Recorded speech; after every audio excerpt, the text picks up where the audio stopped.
this is Derek, and I'm coming back at you with another Pendragon video. In this video, what I would like to do is I'm going to do a campaign recap of the games we've played so far to kind of give everyone that hasn't had a chance to watch or hasn't had a chance to get caught up with the videos that we've published that you'll know pretty much what's going on. And it's going to be a high level recap. We're not going to recap every little thing. We're just going to recap the high level stuff, the important stuff. But before I get started with this recap, I want to let everyone know that it looks like we've lost a player. So we have currently 3 players in the campaign, and I'm looking for 1 or 2 more players. So if you're interested, go find my game. It's called the Gray Knight campaign. Find my name. It's Derek. You can see it right below my ugly mug here. Find me in Roll20 and send me a message, and we'll get you started on making either a character or what have you, and all that good stuff. Now, because even if you don't know how to play, if you don't know anything about Pendragon, perfectly fine. Because I'll guide you through the die rolls and the character sheet and the game system kind of manipulates characters to do certain things. And so I also did a video on the game mechanics if you want to watch that. But primarily, I'll help you out with that. Don't worry about that. The other players will help you out, and we're totally welcoming to new players. If you're a veteran, that's great. Come on in, join in with the game. Just understand that if you've played Pendragon in the past, I might not do it the way you're used to, right? So I would recommend maybe watching some of my previous videos, because what we do is we live stream every game on Thursday night, 7 o'clock. If you see that I don't play it the way you like to play it, then don't join. But if you're interested, you think it could be exciting or could be fun, and you really want to have a good old time with us, yeah, drop me a note. I'll be glad to add you in. And the veteran or rookie, it doesn't matter. All right, so let's talk about the campaign. Okay, currently I'm working with about 4 books. One of them is the core book, which is, you can kind of think of it like it's like the main rules, right? It's all you really need is the core book. But I'm also working with the starter set. And the starter set breaks each chapter down into bite-sized chunks and makes it very easy to digest. And then finally, just recently released within the last couple of months, is the Game Master's book. So I'm using those 3 as my core rules that we're using. Now, I'm also a big fan of Harn. I don't know if you're familiar with Harn, but Harn is about the same technology level, time frame, era that Pendragon takes place. Pendragon takes place in after like 100 years after the Romans have left England. My campaign is taking place, started in 508. So we'll get into that in just a minute. But I also have Harn books, suggestions, ideas, and there has to be a little. They're not exactly the same rule set, obviously, but my next campaign is probably gonna. To be honest, I'm probably gonna go back to Harn, but I'm gonna use the Pendragon rules because I love the Pendragon rules. I think the game mechanics You know, the attack, the defense, the armor, the hit points, and the generating characters and all that. I love in Pendragon because it's almost exactly like my old RuneQuest campaigns that I've ran. But I love the Harn world, and it's kind of unique and filled with, it has a little bit more magic and monsters. Uh, Arthur has magic and monsters, but they're all like unique and rare, which it's fun. And it can be fun, especially for the players. I'm looking as a game master. I think to be honest, I want there to be a little bit more, which I can interject more if I want, and I'm going to. That's later on down the road. Okay, so sorry. So now you know what books I'm using for the campaign.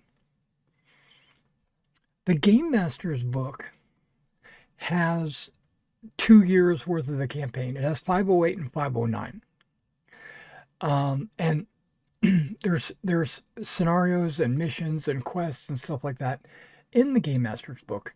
We ran those. Okay, and we'll be getting into that here in just a minute. But the year is 508 and 509. And then that's the Game Master book. And then after the Game Master's book, it goes to the starter set.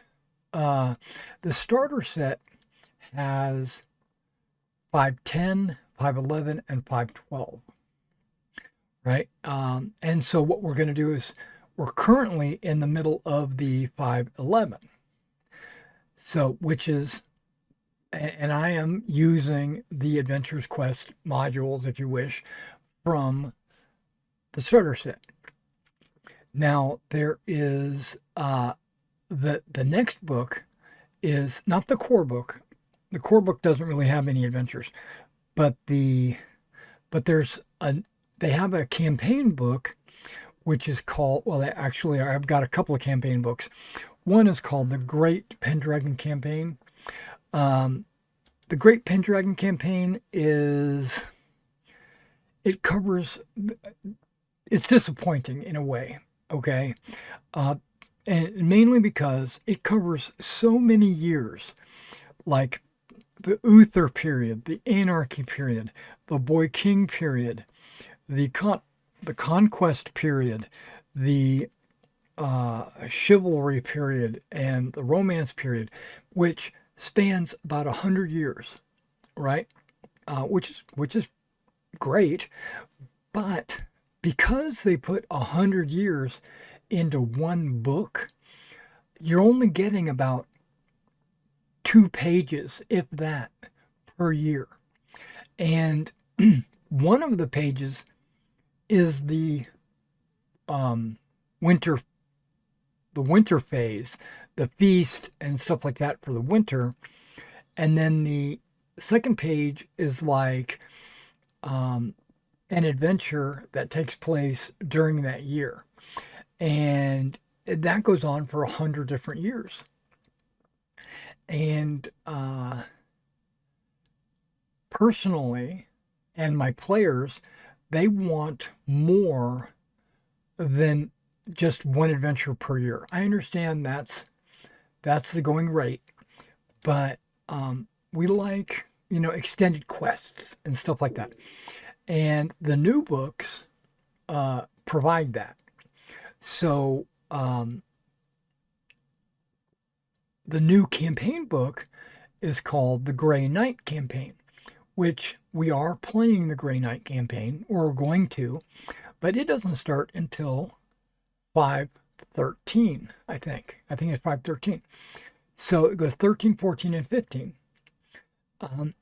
So this campaign, if just using the modules that are printed, will go from 508 to about 515. And then after that, it'll all be from the Great Pendragon campaign, but it'll also be partially handwritten by me. And at that point, I'll probably decide if the players want to continue on with the Pendragon campaign, or if, because this hasn't been brought up to the class yet, but there might be a little bit of a dimensional change or hop for the characters. Like they can keep their characters, but I was thinking about transporting them into the Harn universe. But I don't know how that would work, and I don't even know if I want to do that. So I'm still debating on that.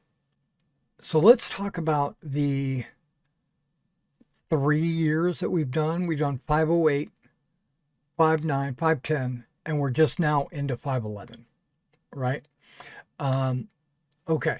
Now I have created a campaign summary right here where it says campaign timeline and player recap. This is specifically made for the players so they can look and see exactly what they did over the last few games or whatever. Uh, and then at the very bottom, I have GM notes that that I use to kind of remind me of what's coming up. This is where we started. We started with 508, The Adventure of the Crucible. Okay, this is when the players were still squires. We had 4 players at the time, and if you look on the screen, you got Gwyneth and Sanson. They have been with me since day one, and they're still currently in the campaign. They're the old school veterans of the campaign. I played other games with them.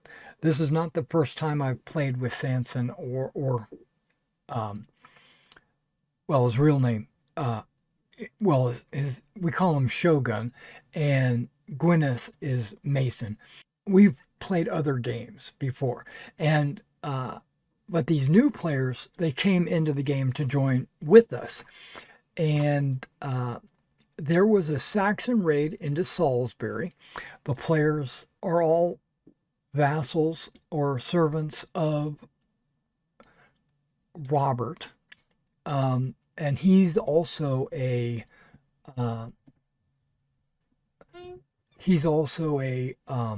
squire, and his father was killed during Uther's reign. When Uther had a big feast after a major battle, um, a lot of the nobles were poisoned and killed during that feast, and Roderick, Earl Roderick, was there with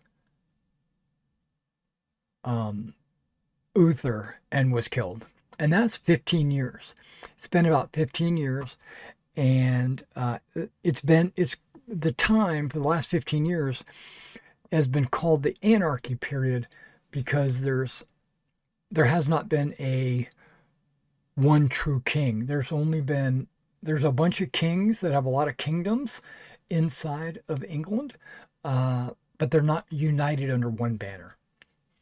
Um, all right, and then after the Crucible, which is when the Saxons raided into Salisbury, uh, Robert, who is Roderick's son, uh, and all the player knights participated in combat, and they acquitted themselves well, and so everyone was knighted.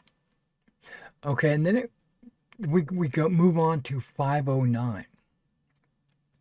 509, there was a Saxon siege of Duplain Castle.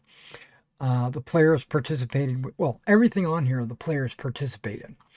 Uh, Duplain Castle gets sieged. You see on here where it says Gwyneth and Sanson, uh, along with uh, 2 different knights. There, because after the first year, we lost 2 players. 2 players just were unable to participate anymore. So I opened up the floor for more players. We received a couple of players, and so they participated in that too. But I'm only putting Gwyneth and Sanson on here, and I'll explain why that is in a minute. But they evade pursuers and make their way to Duke Ulfius and beg him to come rescue Robert. And Robert agrees to become his vassal so that he'd do that. Um, Gwyneth and Sanson are given a boon, and Gwyneth takes advantage of that boon immediately. And he wants to marry Lady Gale. So he marries Lady Gale and then gets her immediately pregnant, and they have a daughter. And that happened in 509. And then 510, yeah, that's when Lady Gale has the daughter. But in 510, Robert, with his knights, they make a journey to Londinium, where there's going to be a tournament to determine who is going to be the new king. And during that whole process, you can see 510 is a very long year of activities. But that is when King Arthur, well, he was a squire at the time, and he pulled the sword from the stone by mistake, and everybody was like in awe and had him put it back, and he did. And then other people went up there and tried, and they failed. And you can watch it; it's on video. And then eventually, he is acknowledged as king of the one true king, right? But King Lot and the northern kingdoms, don't believe, because they ally themselves with King Lot. They don't believe that this boy can become king. He's not even a knight. He was only a squire. He was never knighted, um, and so he just jumped straight from squire to king. He doesn't accept that, and so he vows to Arthur that he's not going to swear fealty to him and all that. Okay, so the scenario picks in the dark. The players are tasked with defending the sword, and the sword is called Clarent. It's not Excalibur. Okay, Clarent is the sword of power, the one Uther used, and they they they defend the sword. And at that point, King Arthur kind of sees them as potential heroes of the kingdom or what have you. Uh, and then the journey to Carleon, um, Carleon. It's not that far away. Well, it is from Londinium to Carleon, uh, which is in Escavalion, but one night could probably do it in 3 or 4 days. But because it's a procession of a whole bunch of different duchies and counties, a bunch of knights, household knights, all their squires that are ladies, wagons, merchants, all the support personnel, the ladies in waiting, and all that. Because there was this huge procession, and King Arthur also uh, shook hands and kissed babies, along the way, showing who he is as the king, letting the peasants see him. They he gets It takes a couple of weeks to get there. And then immediately after they get there, King Lot, along with the King of Gore, some Picts, I think some Irish too, attack Carleon and besiege Carleon with a force about 3 to 1 to what Arthur has. But Arthur sallies forth from Carleon, and they fight Lot on the field. And Lot's army is not really organized or coordinated or anything like that, and that's why they lost. They outnumbered them, and they have good skill. It's just they weren't working together, if that makes sense. So Arthur wins, but in that process, in the Battle of Carleon, um, the players, all the players in the battle get knocked out. They all get unconscious, right? Uh, and the and that's where our session ended. I said, okay, you're all knocked out, right? So in the time of King Arthur, it's beneficial to capture opposing knights, take them with you, and then later ransom them back to their liege lord for money if they want their knight back. You know, prisoner exchange, but it's money for prisoners, and they're treated like officers. You know, they're not treated like the common rabble or whatever. They're well fed. They're well tended to. They actually have freedom of movement. They're not locked up in a jail cell or anything like that. And then after like 2 months of waiting, they finally the this count in Gore. He's the one that actually captured them. They get the ransom, so the players are free to go. Right? They escort them to the border and they say, "Okay, on your way. You know, we've been paid. Honor dictates and all that." And so on their trip south from the north, okay, let me see if I can give you a general idea. I got it on the map. I don't know why I didn't show this earlier, but like Londinium was here. Sarum right here is where the players stay with Sir Robert. Uh, right along the border here, next to this river, is the Duplain Castle that got sieged. Now Wessex and Sussex and Kent, these areas down here are all Saxon territories, and they are opposed to the Logres territories, which is the your standard British, right? Um, so so Sarum's constantly getting attacked by Saxons, but they get attacked. The players had to sneak up through the woods here. They went through Levcomagnus and to Silchester, where Duke Ulfius was, and he came down to rescue them, and that's when he gave them a boon and all that.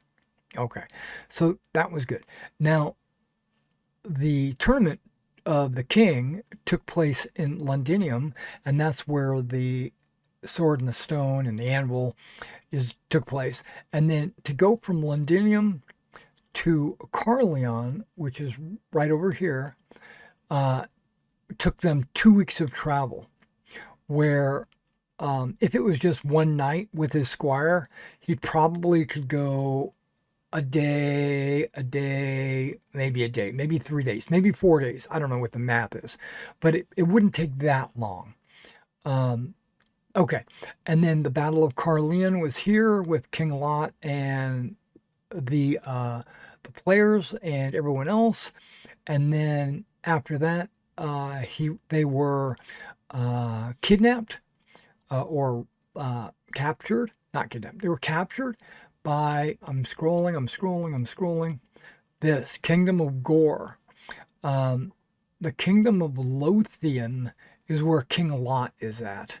King Lot, Garloth, Gore, they're all opposed to the king. And if you look, there is the Hadrian's Wall that the Romans built. And then when they were released, I got to go back. While they were prisoners, they noted that this lord of Gore, he's not the king, he was just some local lord. he was having some kind of dealings or parlays with elves. And so they don't really know anything about that. They heard that down here in Malahat, there are 4 dragons that terrorize the countryside or whatever. And they thought that they would like to go down there and deal with that. But I told them that it's not really, they shouldn't be hunting dragons. They should be trying, especially in a totally different kingdom, a totally different territory, without permission from their lord. They just had their ransom paid, so they should be doing everything in their power to get south. So if you see this little red spot right here, that's one of their campsites, one of many. And in that campsite, they were able to visit the Long Meg. I don't know. Yeah, players visit the Long Meg and the Fell Cross. Uh, Basically, those are okay. The Long Meg is it's really just a sight to see. You're traveling through the territory. Just stop, take a look. If you're going to camp, might as well camp there. It's a it's it's a circle of stones. It's the largest circle, or one of the largest circles in all of England. It's like 300 yards across or something like that. And it's got like 70 stones. It's not just a dozen stones or whatever. And the story behind it is that it was these 70 stones are each stone is a witch that some powerful wizard had came up here and cast a spell on them and turned them into stones. That's what the legend says.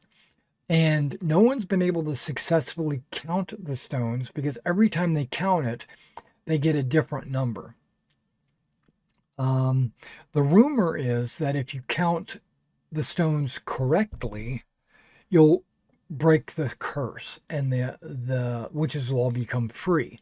So the players thought it would not be a good idea to count the stones because they don't want to release witches, and they didn't want to meddle in affairs that didn't really involve them, which was smart. But the Crossfell is an abbey or a church that has fallen into disrepair a long time ago, mainly because they built this abbey up on the hills up here. In the there's a mountain range right here. They built the abbey up there, and after it was there for not very long, these cold winds moved in. They're supernatural cold winds. And no matter what you do, you're always freezing. So even if you have a fire or if you have like bulky clothing or whatever, you're still going to freeze. And there are nights, they didn't find one, they didn't actually go looking for them, but there are knights up there that are frozen solid to their horses. And they never found one of those. But what they did find, and the whole reason why they wanted to go up there, wasn't to sightsee or see this Crossfell. They, because it's long been abandoned because of the cold weather. A Barghast had moved in. And if you're not sure what a Barghast is, it's like a supernatural dog that has certain it has frightening powers, supernaturally frightening. It's not just a dog, it's like a supernatural dog. And so it's been terrorizing the villagers in the area, and being the good knights that they are, they said they would go deal with it. And they went up there to take out the Barghast. And this was my mistake. I'm going to admit it right away. I made the Barghast way too easy to get killed because I didn't know what I was doing. I'm going to be honest. Human on human, no problem.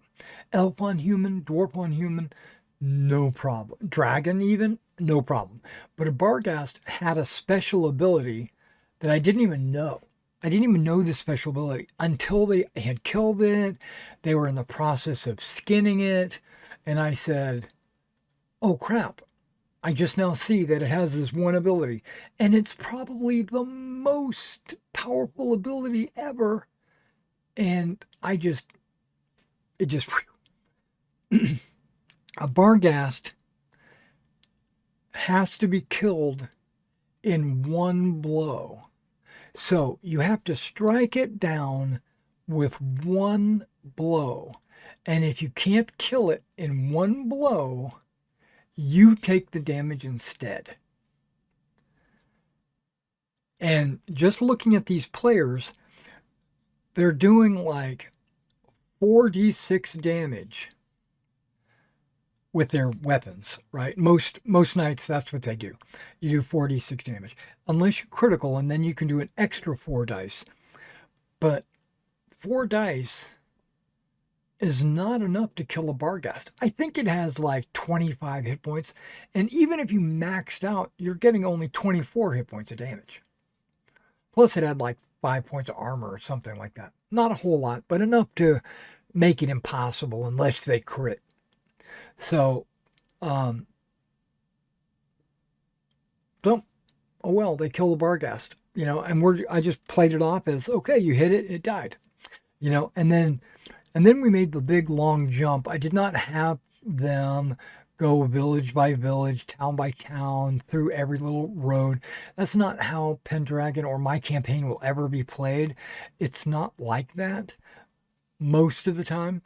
And they made it all the way back down to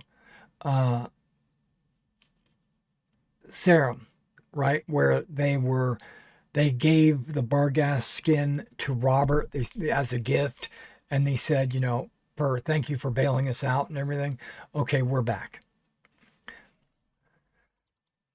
And that was 510.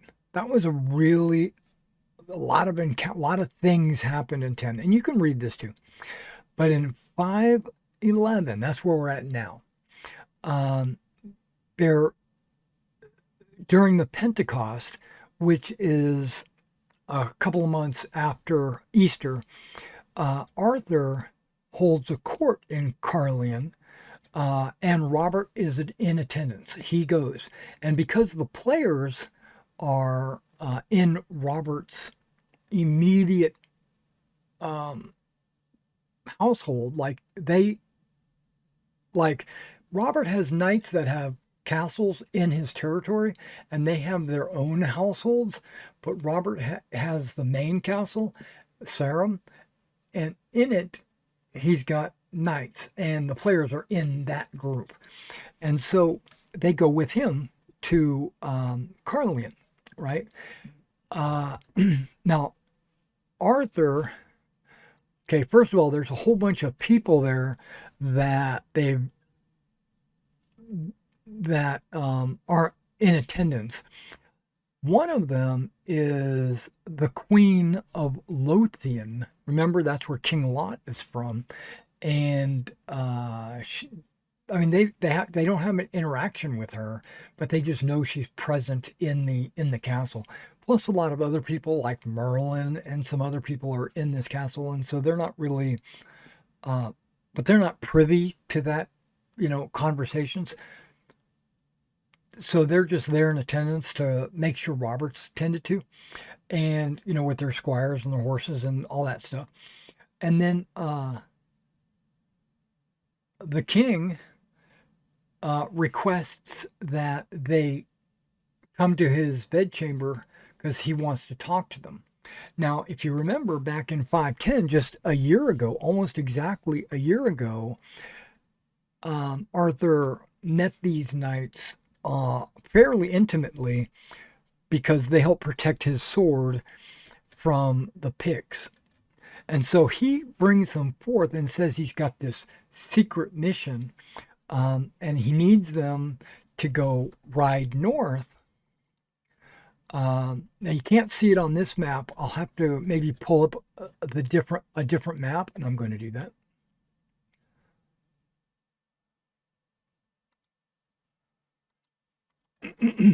And you can see this map is a little bit more stylized, but what's good about this map is a little bit more detailed, believe it or not. So let's zoom in the best I can. Okay. Now, Carlion is right here. Escavalon is this little dotted in area, right? So this kingdom gave Arthur this town of Carlion as a like a home, like a welcome to becoming a king gift, and he loves this town, and so he stays here 50% of the year. So he summons the players to the Pentecost celebration. Not the players, Robert really. And if you, Robert is from here, remember, Salisbury. They travel. It takes them a few days. They get up there, no big deal. That's not even. I don't even role play that out. I just say, you guys are now at Carlion, and then he pulls them in, and they have a meeting. Merlin and the king are with these 2 knights, 3 knights, and he tells them that he wants them to take some gifts, that they just travel up to Glebium, pick up these gifts, right? 3 rich prizes, and then he wants them to take to the Castle of Salt one of the gifts, right? And try to convince Galvor to join his cause. First thing you want to notice is this red line is the King Arthur's border, right? Logris, really. Everybody below that is pretty much on his side, right? Yeah, pretty much. And so he wants maybe Galvor to join in on his side. So he sends them there, and they are to continue on into Cameliard and talk to King Leodegrace, which they have had dealings with Leodegrace back at Londinium. They fought with him in the tournament of the king. And so they've already met him, and they've seen him at court and stuff like that. Not really a lot of interactions, but they know who he is. He's friendly towards King Arthur, right? And Robert. And so, mostly Robert. So King Arthur wants to get him on his side. So he wants him to go to Carta House to talk to King Leodegrace so that the second gift can be given. And then from there, he wants them to go to Pendragon. Okay, this area right here. Now you'll see it's below the red line, so you would automatically assume it's part of King Arthur's group. And he wants to just make sure, right? Because he's heard rumors that King Lot is moving south with a fairly sizable army, and he wants these 3 groups to meet him and his army at Lambor. Okay? They're going to rally, organize and stuff in Lambor, which is right next to Pendragon. So, okay, so the players went to Glevum. They got the gifts. They moved up to the Castle of Salt. They met the king at the Castle of Salt, and the king had their packs searched and found that there were 3 gifts, and he wanted to know why there were 3 gifts, and the players, being trustworthy and honorable and stuff, they told him, they said, we're taking these other gifts to these other kingdoms to, because Arthur asked us to. And so he's like, well, that sounds good, but I'm going to keep all the gifts. So he kept all the gifts. Now, the players could have at that point realized that their whole quest had failed and returned to Arthur and admitted defeat. If they had done that, they would have been sent home in disgrace. And I told them that, right? There were some die rolls that needed to be made, some honor rolls. They figured out if we don't continue on, we're going to be disgraced. We can't just fight our way into the treasure room and take these gifts. So we're going to have to go deliver the message that Arthur wants us to deliver. We just won't have the gifts with us. And so they go up and they meet King Leodegrace at Carhouse, but they there was a delay because the king wasn't there. It took him like 4 days. This whole trip here took almost 10 days or something, maybe even almost 10 days, something like that. And they still have to get up to Pendragon, I'm sorry, this castle here, which is, I think it's called Field of Doves or something like that. They have to get up to this keep, and Arthur expected them to have returned within 2 weeks. But really looking at this whole journey, there's no way that could possibly have happened. So, because Arthur and Merlin actually asked the group to avoid the roads because didn't want any of King Lot's scouts seeing them, delivering messages or whatever. Okay, so they made it to Carhouse, Carla House, or whatever this is called, and you can see this is where I've got the little token of the pin where the players are at. The party, they're right there. And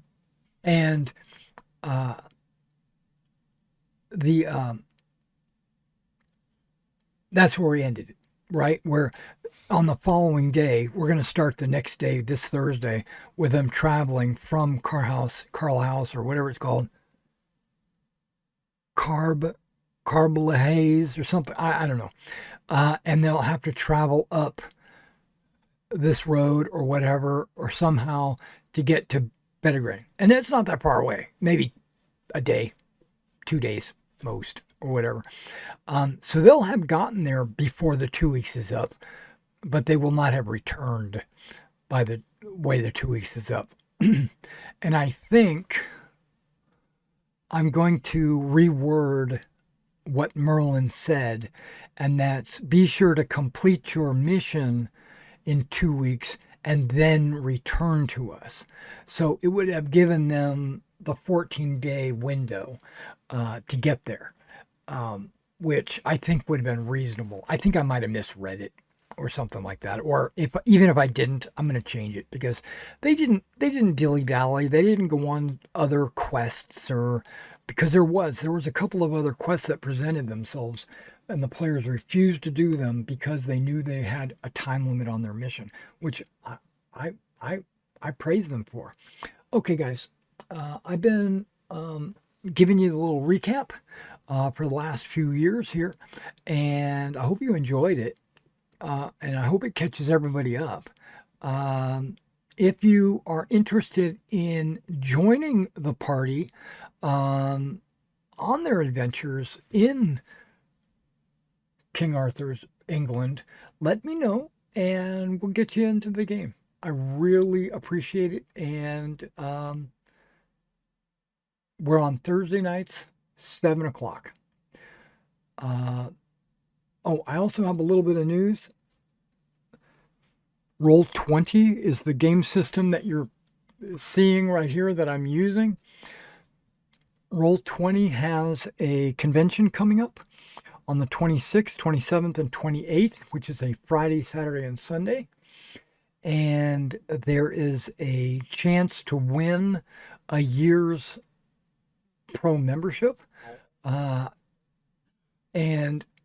to become eligible to win, you have to you have to play your game at least 2 hours on one of those days. And our game is on the 25th, right? It's on Thursday. So I presented it to the players asking if they wanted to maybe shift our game night to a Friday, Saturday, or Sunday just during that weekend to become eligible to possibly win. If not, it's no big deal. I'm already a pro member, but one of my players could win the code or something, or it basically makes pro free for years, so that would be cool instead of having to pay $5 a month. All right, guys, I will catch you Thursday night, 7 o'clock. See you there.